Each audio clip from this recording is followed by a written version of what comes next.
بسم اللہ الرحمن الرحیم فیلوز السلام علیکم۔ اسرائیل اور فلسطین کے درمیان حماس کے اقدام طوفان الاقصی کے نتیجے میں اس وقت شدید لڑائی جاری ہے۔ زخم خوردہ اسرائیل جو اپنی طاقت کے گھمنڈ میں ہمسایہ عرب ممالک کو تعلقات کی بحالی کے نام پر اپنا تائب کر چکا تھا، چند عرب ممالک اسرائیل کو تسلیم اور فلسطین کو رد کر چکے تھے۔ باقی کے عرب اور غیر عرب ممالک بھی اسی ڈگر پر چل کر اسرائیل کی ہولناک حقیقت کو تسلیم کرنے، فلسطین پر مٹی ڈال کر آگے بڑھنے جا رہے تھے کہ اچانک سے طوفان الاقصی اٹھا اور اس طوفان کی زد میں آ کر اسرائیل کو تسلیم کرنے، سر تسلیم خم کرنے، سر جھکانے اور مراسم بڑھانے کے سارے منصوبے ملیہ میٹ ہو گئے۔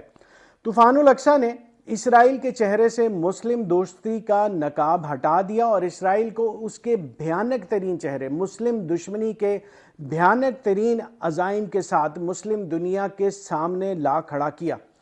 طوفان الاقصی چونکہ حماس کا مچایا ہوا ہے، یہ تازہ اور گہرا گھاؤ حماس کا لگایا ہوا ہے، لہٰذا اسرائیل اپنے سب سے بڑے دشمن فلسطینی مسلمانوں کے خلاف آگ اور بارود برساتا، ہر حد سے گزرتا غزہ کی آبادی پر حملہ آور ہے۔ دوستو، طوفان الاقصی غزہ یا غزہ کی پٹی سے لانچ ہوا، جو کہ حماس کا گڑھ ہے۔ غزہ یا غزہ کی ساحلی پٹی اور اس کی جغرافیائی اہمیت کیا ہے؟ راکٹس حماس کے پاس کہاں سے آئے؟ ان کی رینج کتنی ہے؟ کتنی دور تک جاتے ہیں؟ اسرائیل کا راکٹ حملوں سے دفاع کا جدید ترین سسٹم آئرن ڈوم یعنی لوہے کا گنبد یہ کس طرح کام کرتا ہے؟ حماس کے راکٹ حملوں کے مقابلے میں یہ کیسے ناکام ہوا؟ یہ ساری کی ساری تفصیل میری آج کی ویڈیو کا موضوع ہے۔ تو سب سے پہلے حماس کے مسکن غزہ یا غزہ کی پٹی کے بارے میں جانتے ہیں۔ غزہ یا غزہ کی پٹی 40 کلومیٹر طویل اور 10 کلومیٹر چوڑائی رکھنے والا اسلام آباد سے بھی چھوٹا ایک چھوٹا سا فلسطین ہے۔ اس کے سامنے اسرائیل، اس کے پیچھے سمندر اور ایک طرف مصر واقع ہے۔ غزہ پر حماس کی حکومت ہے۔ غزہ کی اس پٹی میں بسنے والوں کو اسرائیل اور مصر کی سخت ترین پابندیوں کا سامنا رہتا ہے، اس لیے غزہ کو دنیا کا سب سے بڑا قید خانہ بھی کہا جاتا ہے۔ اب آتے ہیں حماس کا اسرائیل کے خلاف سب سے بڑا مزاحمتی ہتھیار یعنی حماس کے راکٹس۔ اسرائیل کے پاس حماس یا غزہ کو نشانہ بنانے کے لیے اسٹیٹ آف دی آرٹ اسلحہ، ایئر فورس اور گائیڈڈ میزائلز ہیں۔ اسرائیل جب چاہے اور جس جگہ چاہے غزہ کی پٹی کو نشانہ بناتا ہے، جبکہ حماس کے پاس اسرائیلی حملوں سے دفاع کے لیے کچھ بھی نہیں۔ حماس کے پاس اسرائیل کے خلاف اسرائیل کی زمین پر حملہ کرنے کے لیے سب سے مؤثر ہتھیار حماس کے راکٹس ہیں، جسے وہ اسرائیل پر ہزاروں کی تعداد میں داغتا ہے۔ ان راکٹس سے حفاظت کے لیے اسرائیل کے پاس آئرن ڈوم یعنی لوہے کا گنبد ہے، جو پورے اسرائیل کا احاطہ کیا ہوا ہے۔ طوفان الاقصی حملے میں پہلے دن حماس نے اسرائیل کے اوپر 5000 راکٹ برسائے، جو اسرائیلی لوہے کے گنبد کو چیرنے میں کامیاب ہوئے اور آئرن ڈوم بریچ ہو گیا۔ یہ سب کیسے ہوا؟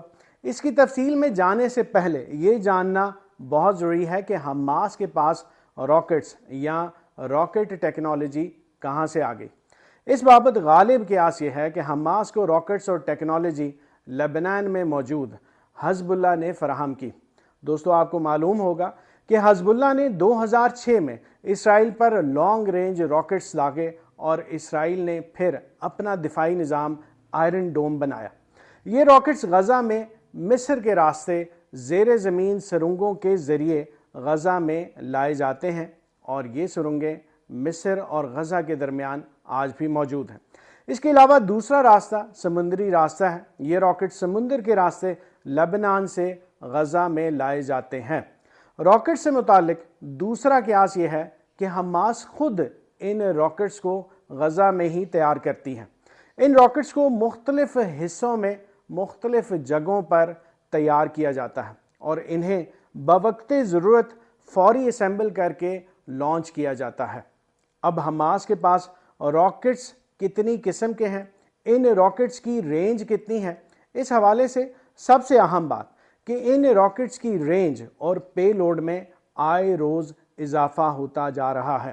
BBC نے اسرائیلی اخبار ہیرڈز کو کوٹ کرتے ہوئے حماس کے راکٹس کی ایک تفصیل جاری کی، جس کے مطابق 8 سے 10 کلومیٹر کے کم رینج راکٹ سے لے کر 180 سے 200 کلومیٹر کے طویل رینج راکٹس حماس کے پاس موجود ہیں، جس کا مطلب نہاریہ کے اہم ترین اسرائیلی دفاعی تنصیبات سے لے کر تل ابیب اور یروشلم حماس کے راکٹس کی رینج میں ہیں۔ اب حماس کے راکٹس کے خلاف اسرائیلی دفاعی نظام آئرن ڈوم کیسے کام کرتا ہے اور یہ کیسے ناکام ہوا؟ آئرن ڈوم یعنی لوہے کا گنبد اسرائیل کا امریکہ کے ساتھ مل کر بنایا ایک انتہائی مربوط اور جدید میزائل سسٹم ہے، جو کہ فائر کیے گئے میزائل یا راکٹ کو نشانے پر پہنچنے سے پہلے ہی فضا میں سے تباہ کر دیتا ہے۔ آئرن ڈوم سسٹم کے 3 اہم حصے ہیں۔ پہلا اس کا ریڈار سسٹم ہے، جو کہ فائر کیے گئے راکٹ کا پتہ لگاتا ہے یہ کس طرف سے آ رہا ہے اور اس کا ممکنہ نشانہ کیا ہو سکتا ہے۔ ریڈار سسٹم اس کی فوری اطلاع کنٹرول سینٹر کو دیتا ہے اور راکٹ کو ٹریک کرتا رہتا ہے۔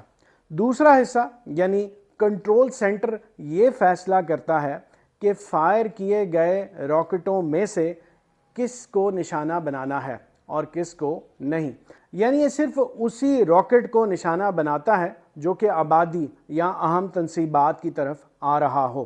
اس حوالے سے کنٹرول سینٹر ڈیفنس سسٹم کے تیسرے حصے انٹرسیپٹر میزائلز کو ٹارگٹ اسائن کرتا ہے کہ آنے والے اس راکٹ کو نشانہ بناؤ، اور وہ اسی راکٹ کو نشانہ بناتا ہے۔ یہ انٹرسیپٹر میزائل بیٹری سے منسلک ہوتے ہیں۔ ہر ایک بیٹری میں 3 یا 4 میزائل لانچرز ہوتے ہیں، اور جبکہ ہر لانچر میں 20 میزائل نصب ہوتے ہیں جو کہ راکٹس کو فضا میں نشانہ بناتے ہیں۔ اس سارے عمل میں 20 سے 45 سیکنڈ لگتے ہیں۔ آئرن ڈوم سسٹم کی بیک وقت کئی اہداف کو نشانہ بنانے کی صلاحیت 85 سے 90% ہے۔ اب آئرن ڈوم سسٹم کی 2 بڑی کمزوریاں ہیں۔ پہلی یہ کہ یہ 100% کو نشانہ نہیں بناتا، اور دوسری یہ ایک انتہائی مہنگا نظام ہے۔ دفاعی نظام کے ایک انٹرسیپٹر میزائل کی قیمت تقریباً 80 سے $1,00,000 ہے، جبکہ اس کے مقابلے میں آنے والے حماس کے ہوم میڈ مختلف حصوں کو جوڑ کر بنائے گئے خام یا کروڈ راکٹ کی قیمت $300 سے $1,000 ہے۔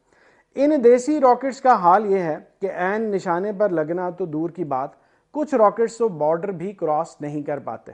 اب ان راکٹس کا سرحد پار کرنا حماس کی پہلی کامیابی، اور آئرن ڈوم سے بچ کر ٹارگٹ پہ گرنا حماس کے بونس پوائنٹس ہوتے ہیں۔ حماس کے راکٹ حملوں کا پہلا مقصد خوف پھیلانا ہوتا ہے۔ سینکڑوں ہزاروں راکٹس فضا میں بلند ہوتے ہی اسرائیل میں خطرے کے سائرن بجنا شروع ہو جاتے ہیں، لوگوں میں خوف پھیلتا ہے، سب نظام رک جاتا ہے اور آئرن ڈوم ایکٹیو ہو جاتا ہے۔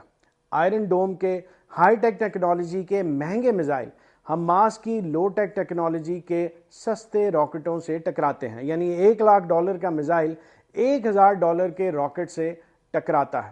فضا میں زوردار دھماکے ہوتے ہیں، راکٹس اور میزائل کے ٹکڑے زمین پر گرتے ہیں، لوگ محفوظ پناہ گاہوں کی طرف بھاگتے ہیں۔ راکٹس کی بارش سے آئرن ڈوم پر پریشر بڑھتا ہے، اس کا دھیان بڑھتا ہے، اس کی کارکردگی متاثر ہوتی ہے، اور یوں راکٹس لوہے کے گنبد کو چیرتے، اسے چیٹ کرتے، اسے ڈاج کرتے ہوئے نیچے گرتے اور تباہی پھیلاتے ہیں۔ یوں حماس کے راکٹ جو ہی اسرائیلی سرحد میں داخل ہوتے ہیں تو بھلے فضا میں ہی تباہ کر دیے جائیں، اسرائیل کو راکٹ کی قیمت سے زیادہ اس کو تباہ کرنے کی قیمت ادا کرنی پڑتی ہے، اور اگر راکٹ زمین پر گرے تو اس کا جانی یا مالی نقصان بھی اٹھانا پڑتا ہے۔ اب اسرائیل غزہ کو نشانہ کیوں بنا رہا ہے؟